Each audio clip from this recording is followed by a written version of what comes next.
Welcome back mga tropa. Isa na namang makasaysayang laban ang ating babalikan ngayon. Isang laban na nagpabilib sa buong tennis world kahit hindi ito nagtapos sa paraang inaasahan ng maraming Pilipino. Pag-uusapan natin ang naging laban ni Alex Ihala kontra kay Jasmine Paolini. Say, Round of 32 ng Wimbledon. Ito ang laban na pwedeng magdala kay Alex sa isa na namang historic milestone. Isang panalo na lang sana at makakapasok siya sa round of 16 ng pinaka-prestihiyosong tennis tournament sa mundo. Pero sa kabilang side ng court ay naghihintay ang isang napakahirap na kalaban.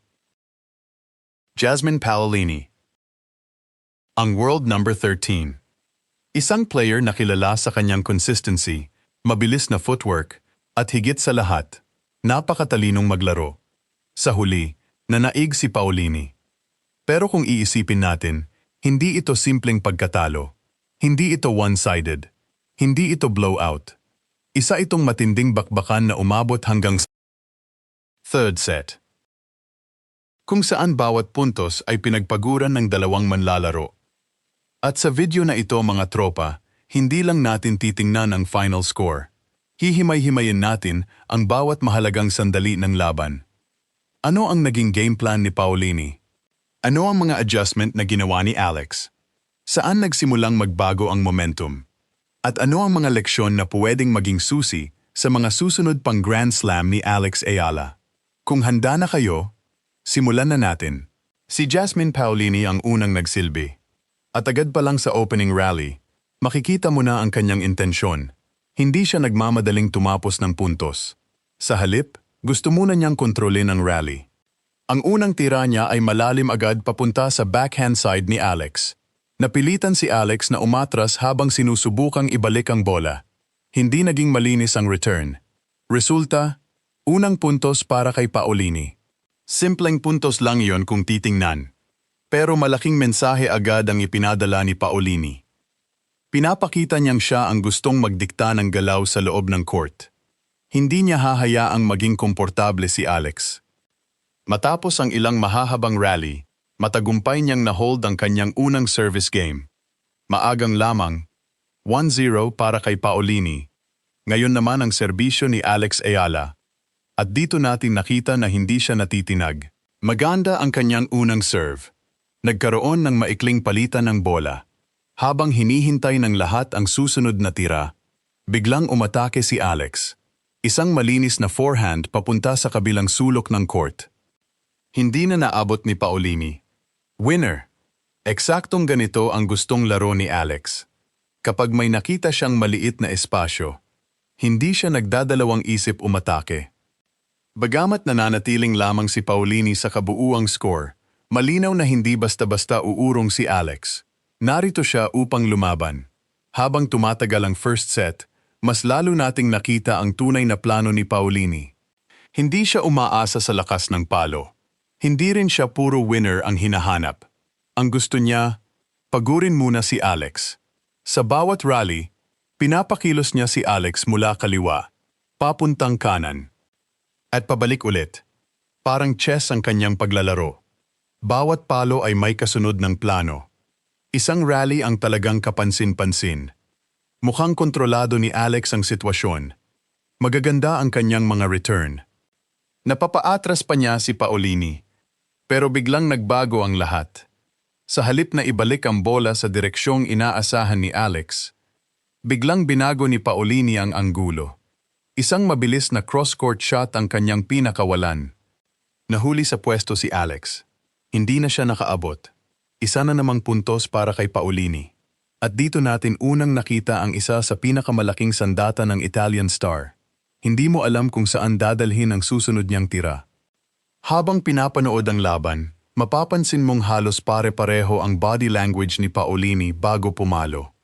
Pero sa mismong huling segundo, doon niya binabago ang direksyon. Minsan mukhang cross-court, pero biglang down the line.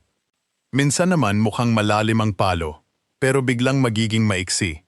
At iyon mismo ang paulit-ulit na naging problema ni Alex sa unang set. Hindi siya nahuhuli sa bilis. Nahuhuli siya sa pagbabasa ng susunod na galaw. Kapag nakaalis na siya papunta sa isang direksyon, Bigla namang sa kabilang side pupunta ang bola. Isang split second lang ang pagitan. Pero sa tennis, sapat na iyon para mawalan ng pagkakataong makahabol. Sa kabila ng pressure, hindi bumitaw si Alex. May isa na namang rally kung saan siya naman ang nagsimulang magdikta. Sunod-sunod ang malalalim niyang ground strokes. Napaatras niya si Paolini. Unti-unting nabubuksan ang court. At nang makita niya ang pagkakataon, diretso niyang ipinadala ang bola sa gitna bago mabilis na binago ang direksyon. Nagkaroon ng opening. Nakuha ni Alex ang puntos. Malaking hiyawan mula sa crowd. Ito ang klase ng tennis na gusto nating makita kay Alex. Aggressive, confident, at walang takot umatake laban sa isa sa pinakamagagaling na player sa buong mundo. Pero kahit nakakakuha si Alex ng magagandang puntos, mapapansin mong halos bawat sagot ni Paolini ay may kasamang bagong adjustment. Parang bawat rally ay may natututunan siyang impormasyon tungkol sa laro ni Alex. At habang tumatagal ang laban, mas lalo niyang nagagamit ang impormasyong iyon para kontrolin ang bawat exchange. Dito pa lamang sa unang set, nagsisimula ng maging malinaw na hindi lang ito labanan ng lakas ng palo. Isa itong laban ng diskarte, pagbabasa ng kalaban, at paggawa ng tamang desisyon sa tamang oras. Lumalaban si Alex sa bawat punto. Habang papalapit ang gitna ng first set, lalong umiinit ang laban. Hindi na ito simpleng palitan ng malalakas na palo. Parehong nagsisimula ng maghanapan ng kahinaan ng dalawang manlalaro. At dito natin nakita kung gaano katalino si Jasmine Paolini. Sa isang mahabang rally, tila kontrolado ni Alex ang sitwasyon. Naipapagalaw niya si Paolini mula kaliwa hanggang kanan. Mukhang si Alex na ang may lamang. Pero bigla na lang, nagpakawala si Paolini ng isang napakalambot na shot na halos dumikit sa baseline. Hindi ito malakas. Hindi rin ito flashy. Pero perpekto ang placement. Napahinto sandali si Alex. At sa tennis, isang sandali lang ng pag-aalinlangan ang kailangan para mawalan ng puntos. Hindi na niya naabot ang bola. Isa na namang puntos para kay Paolini. Dito talaga makikita ang karanasan ng world number 13. Hindi niya kailangang pumalo ng sobrang lakas. Mas mahalaga sa kanya ang tamang timing at tamang direksyon. Pero ang maganda kay Alex, hindi siya madaling panghinaan ng loob. Sa susunod na service game niya, ipinakita niya ang kanyang sariling diskarte. Nagkaroon muli ng mabilis na rally. Inaasahan ni Paolini na ipapadala ni Alex ang bola sa bukas na bahagi ng court. Pero sa huling sandali, biglang binago ni Alex ang direksyon. Sa kabilang sulok niya ipinadala ang bola. Hindi na nakagalaw si Paolini. Winner. Isa yon sa pinakamagandang puntos ni Alex sa buong first set. Ipinakita niyang kaya rin niyang gumamit ng misdirection.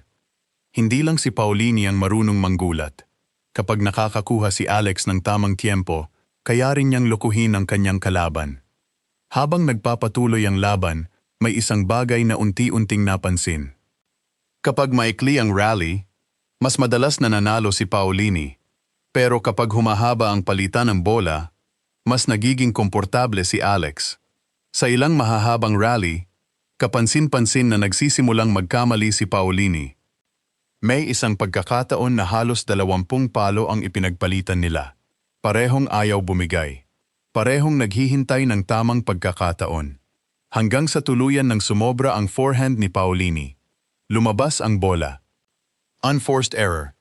Puntos para kay Alex. Hindi ito nagkataon. Habang tumatagal ang rally, mas napipilitan si Paolini na maghanap ng mas mahihirap na anggulo. At doon minsan siya nagkakamali. Isa ito sa mga pinakamalaking positibong nakita natin sa laro ni Alex. Kapag napapahaba niya ang rally, mas lumalaki ang tsansa niyang makakuha ng puntos. Pero kahit may magagandang sandali si Alex, nanatiling kalmado si Paolini. Hindi siya nagpapanik. Hindi siya nagmadali. Patuloy lang niyang ipinatupad ang kanyang game plan. Pilit niyang pinapalipat-lipat si Alex sa bawat sulok ng court. Hanggang sa dumating ang huling game ng opening set, isang malinis na service game ang ipinakita ni Paolini. Wala siyang ibinigay na libreng puntos. At matapos ang isa pang mahusay na rally, tinapos niya ang unang set. 6% para kay Jasmine Paolini. Sa puntong iyon, marami ang nag-isip na baka tuluyan ng kontrolado ni Paolini ang laban. Pero hindi pa tapos ang kwento. Pagpasok ng second set, parang ibang Alex Ayala na ang nasa court. Mas agresibo, mas kumpiyansa, at mas handang umatake. Hindi na siya basta naghihintay ng pagkakamali ni Paolini. Siya mismo ang gumagawa ng oportunidad. Mas maaga siyang pumapasok sa baseline. Mas mabilis niyang kinukuha ang bola. At mas madalas siyang unang umaatake sa rally. Malaking adjustment iyon. At agad itong nagbigay ng resulta. May isang rally na talagang nagpabilib sa maraming nanood. Una, ipinadala ni Alex ang bola ng malalim sa isang sulok ng court. Napilitan si Paolini na tumakbo. Pagkabawi pa lang ni Paolini, hindi na siya pinahinga ni Alex.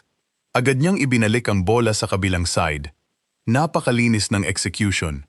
Halos wala ng oras si Paolini para makabalik sa tamang pwesto. Winner para kay Alex. Ito ang klase ng tennis na gusto nating makita mula sa kanya. Hindi lang puro depensa, kundi agresibong pag-atake sa tamang pagkakataon. Habang lumalalim ang second set, mas lumalaki ang kumpiyansa ni Alex. Kapag may pagkakataon siyang umatake, ginagawa niya agad. Kapag may maikling bola, hindi niya ito pinapalampas. Napansin din nating mas maganda na ang kanyang court positioning. Mas bihira na siyang mahuli sa mga biglaang pagbabago ng direksyon ni Paolini. Mas maaga na niyang nababasa ang mga galaw ng Italian star. Unti-unti, nagsisimulang maramdaman ni Paolini ang pressure. Hindi na ganon kadaling kontrolin ang bawat rally. At sa ilang mahahabang palitan ng bola, muli siyang nagkaroon ng unforced errors. Habang si Alex naman, mas lalo pang lumalakas ang loob sa bawat puntos na kanyang nakukuha. Kitang-kita sa kanyang body language ang kumpiyansa.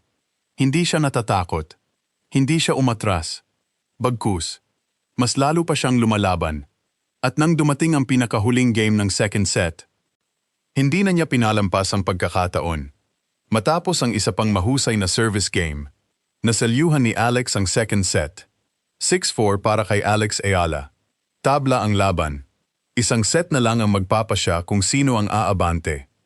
At sa puntong iyon, ramdam na ramdam ng buong stadium ang tensyon. Lahat ng pagod. Lahat ng adjustment. Lahat ng momentum. Mauuwi na ngayon sa isang deciding third set. Third set. Dito sinubok ang tibay ng dalawang manlalaro. Pagpasok ng third at deciding set, wala nang puwedeng magkamali. Bawat serve, bawat return, bawat rally, lahat ay may malaking halaga. Parehong alam ni na Alex Ayala at Jasmine Paolini na isang maliit na pagkakamali lang ang puwedeng magbago ng direksyon ng buong laban. At dito muling ipinakita ni Paolini kung bakit siya kabilang sa pinakamahuhusay na manlalaro sa mundo. Hindi siya nagmadaling umatake. Sa halip, binalikan niya ang game plan na nagbigay sa kanya ng tagumpay sa first set. Pinahaba muna niya ang rally. Pinakilos si Alex sa magkabilang bahagi ng court. At kapag ramdam niyang komportable na ang kalaban, bigla niyang babaguhin ang direksyon ng bola. Ito ang paulit-ulit niyang ginawa. At sa maraming pagkakataon, naging epektibo ito. May isang rally na halos pareho lang ang takbo ng mga nauna. Cross-court. Cross-court. Cross-court ulit. Mukhang normal lang ang palitan. Pero sa isang iglap, biglang nag-down the line si Paolini. Hindi na nakapag-adjust si Alex. Winner. Isa na namang puntos para sa Italian star. Hindi ito tungkol sa lakas ng palo. Ito ay tungkol sa tamang timing, sa tamang desisyon, at sa kakayahang itago ang tunay na direksyon ng susunod na tira hanggang sa pinakahuling sandali.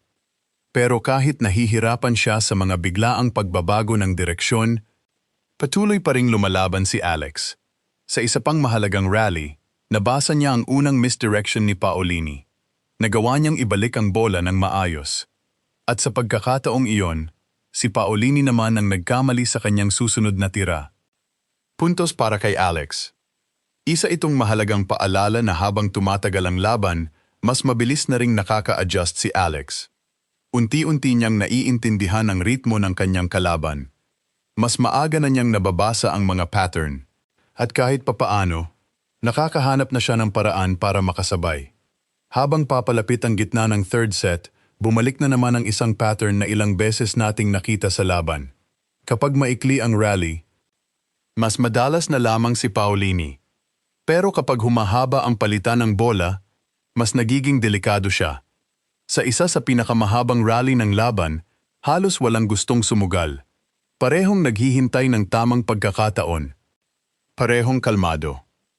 Hanggang sa isang forehand ni Paulini ang tumama sa net. Unforced error. Puntos para kay Alex.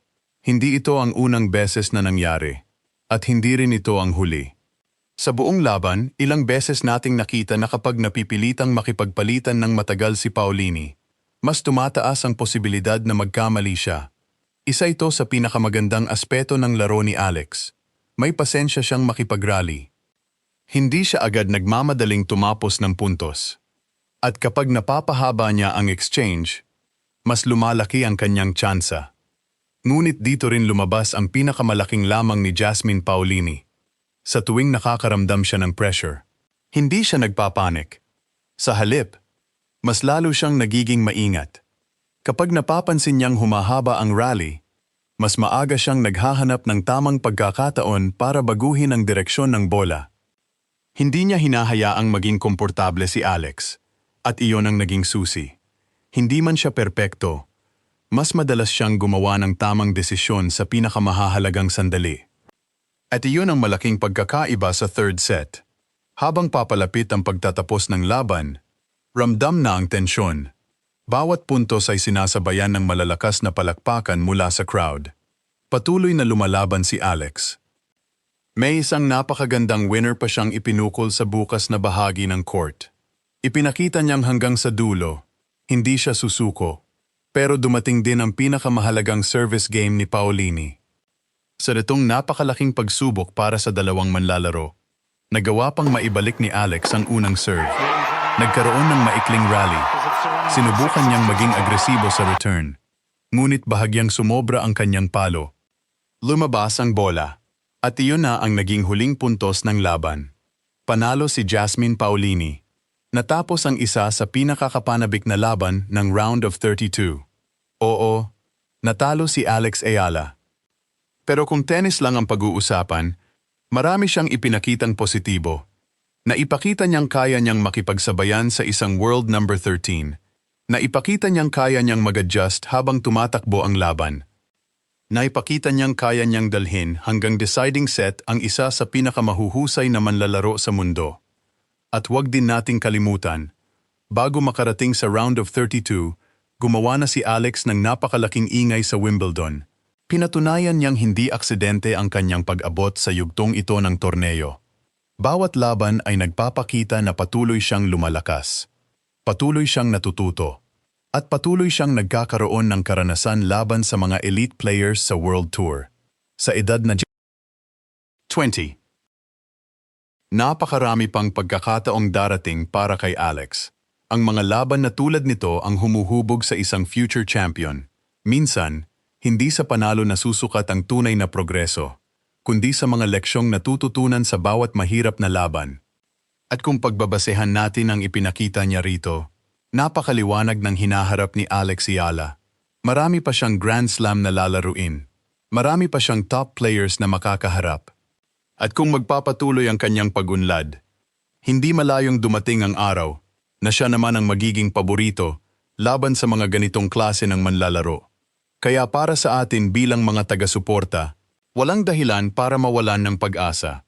Sa kabaligtaran, mas marami tayong dahilan para ma-excite sa mga susunod niyang torneo. Ngayon naman, gusto kong marinig ang opinyon ninyo. Sa tingin ninyo, ano ang naging pinakamalaking dahilan kung bakit nanaig si Jasmine Paulini sa laban na ito? May adjustment ba kayong gustong makita kay Alex sa kanyang mga susunod na laban? I-comment ninyo ang inyong mga pananaw sa ibaba.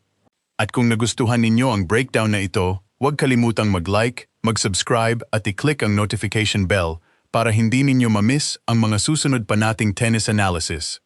Maraming salamat sa panonood. At magkita-kita tayo sa susunod nating video.